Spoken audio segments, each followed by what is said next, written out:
जग्गी ने अचानक कहा, हमारे देश में बहुत से ऐसे धुरंधर हैं जिन्हें हम नजरअंदाज करने की हिम्मत नहीं कर सकते हैं। मैंने सुना है कि एक लड़के का नाम हाल ही में दिल्ली के आसपास सुना जा रहा है। इसका मतलब अभी भी कुछ उभरते सितारे हैं। आखिरकार हमें सावधान रहना होगा।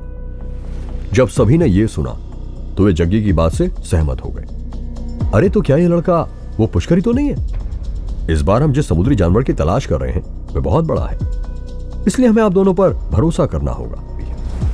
स्पीड बोट बहुत तेजी से आगे बढ़ी और जल्द ही किनारे पर पहुंच गई। यह द्वीप गहरे समुद्र के सबसे करीब है। इस पर कुछ लोग रहते हैं। तो चलो आगे की प्लानिंग करने से पहले वहां जाकर रुक जाएं, मंतोष ने कहा। पुष्कर स्पीड बोट से कूद गया और रेत पर जा गिरा।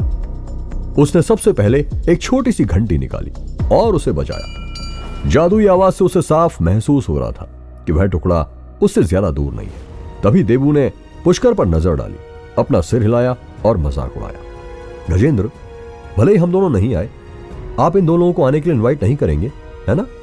एक बहुत मोटा आदमी जिसकी 2 कदम चलने के बाद सांस फूलने लगती है ना? और उनमें से एक अभी भी बच्चा है। क्या वे आपकी मदद कर सकते हैं? हम समुद्री जानवरों को मारने जा रहे हैं। क्या आपको ये लगता है कि हम इन पहाड़ों और नदियों का आनंद लेने जा रहे हैं? वह किसी गैंगस्टर को भी नहीं हरा सकता। तो क्या वह अभी समुद्र में जा सकता है? क्या यह मरने का एक तरीका नहीं है? वैसे जिग्नेश और पुष्कर को देखकर लग भी कुछ ऐसा ही रहा था। गजेंद्र ने अजीब तरह से मुस्कुराते हुए कहा, हम उन्हें अभी भी क्यों नहीं भेज देते? मंतोष ने आकर पुष्कर से कहा, अगर तुम आगे जाना चाहते हो तो बस मेरे पीछे पीछे चलो। अगर तुम ऐसा नहीं करना चाहते हो तो बाहर निकलो। लड़के, सावधान रहो। मुझे लगता है कि तुम फिर से अपने ऊपर मुसीबत बुलाना चाहते हो। जिग्नेश को पता था कि पुष्कर कौन है और अब उसे अपनी वफादारी जाहिर करने का समय आ गया है, इसलिए उसने तुरंत जवाब दिया, अरे तुमने पहले मेरी 3 पत्थर की मूर्तियों को छुआ है और मैंने अभी तक तुम्हारे साथ इसकी भरपाई नहीं की है। क्या तुम उससे संतुष्ट नहीं हो? मंतोष चिल्लाया। पुष्कर ने उनका लालच भरा कॉन्ट्रैक्ट ठुकरा दिया था और इसी वजह से मंतोष और गजेंद्र ने उन्हें जहाज से उतरने के लिए कह दिया था।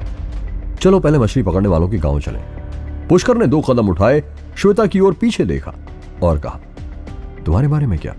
श्वेता की नजरें उन दोनों फाइटर्स देबू और जग्गी पर टिकी हुई थी। उसने पुष्कर की आवाज सुनते ही उसकी ओर देखा और कहा, मैं भी तुम्हारे साथ चलूंगी।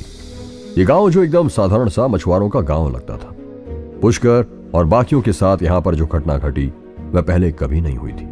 क्या तुम्हारे घर पर एक रात रुकने के लिए 2000 रुपए लगते हैं? जिग्नेश ने एक मछुआरे पर चिल्लाते हुए कहा। हाँ, 2000 रुपए, वह भी सिर्फ एक आदमी के। रहना हो तो रहो, पूरे गांव में यही रेट चलता है। बल्कि मैं तो कहूंगा अगर ज्यादा अंदर की तरफ जाओगे तो हो सकता है रेट बढ़ भी जाए। एक मछुआरा जिसने अपने घर का दरवाजा खोला था वह पुष्कर और उसके साथ बाकी 2 लोगों को देखते हुए बोला। पुष्कर को हालांकि 6000 रुपए की कोई चिंता नहीं थी। बस बात इतनी सी थी कि कोई उसे सामने से लूटने की कोशिश करे ये उसे मंजूर नहीं था। चलो एक बार अंदर जाकर जगह को देख लेते हैं, पुष्कर ने आगे बढ़ते हुए कहा। पर पुष्कर ने घर के अंदर जाने के लिए 2-3 कदम बढ़ाए ही थे कि अचानक एक और औरत एक कर गुस्से से चिल्लाते हुए उसके पास आ गई और बोली, एक तो तुम बाहर से आए हो, ऊपर से तुम्हारी हिम्मत कैसे हुई मेरी सब्जियों के ऊपर पैर रखने की? अरे तो वही है, श्वेता जोर से चिल्लाई। वो औरत जो उनके सामने इस वक्त खड़ी थी वो और कोई नहीं बल्कि संतरी थी, जो कि क्रूज शिप पर भी मौजूद थी। ये तो बहुत अच्छा ही हुआ। मैं कब से सोच ही रही थी कि तुम मुझे मिलोगे या नहीं, लेकिन अब तुम यहां मुझे मिल ही गए हो तो तुम्हारा हिसाब यहीं पूरा कर देती हूं। जो हरकत तुमने की है वह माफी के लायक नहीं है, श्वेता ने कहा। संतरी भी हैरान थी। उसे उम्मीद नहीं थी कि उस आइलैंड पर श्वेता मिल जाएगी, लेकिन एक पल को ही हैरान रहने के बाद वह फिर से चिल्लाने लगी, तुम हो कौन? पुष्कर ने जमीन की तरफ देखा। वहां पर कुछ सब्जियों के पौधे जरूर थे, लेकिन वह पहले से ही मुरझा चुके थे। उसे नहीं पता था कि वह उनके ऊपर से चलकर आया था या नहीं, लेकिन उन सब्जियों के पौधों की सब्जियां पहले ही निकाली जा चुकी थी और अब उनको पैरों से कुचला जाए या नहीं इससे कोई फर्क नहीं पड़ता था। जिग्नेश गुस्से में चिल्लाया, इसकी हिम्मत तो देखो, ये हमसे पैसे मांग रही है।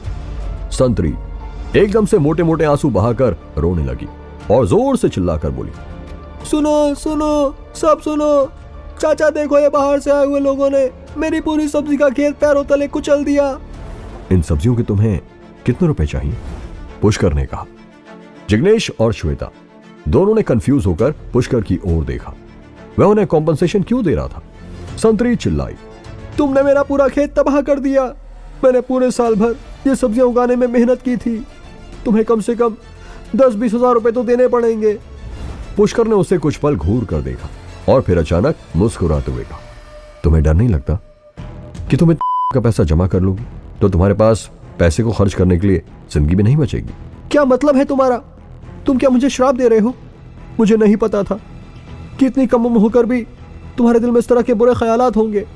इसका तो दिल बहुत काला है। संतरी चिल्लाई, भाइयों और बहनों, इस तरह के शब्दों का इस्तेमाल मत करो। तभी अचानक एक बूढ़ा आदमी वहां चलते हुए आया। उसने सबसे पहले संतरी को चुप होने को कहा और फिर वो बूढ़ा आदमी पुष्कर को घूरने लगा। कौन था वो बूढ़ा आदमी? क्या पुष्कर अपनी मंजिल तक पहुंच पाएगा? जानने के लिए सुनते रहिए ये एक्साइटिंग कहानी सिर्फ पॉकेट FM पर।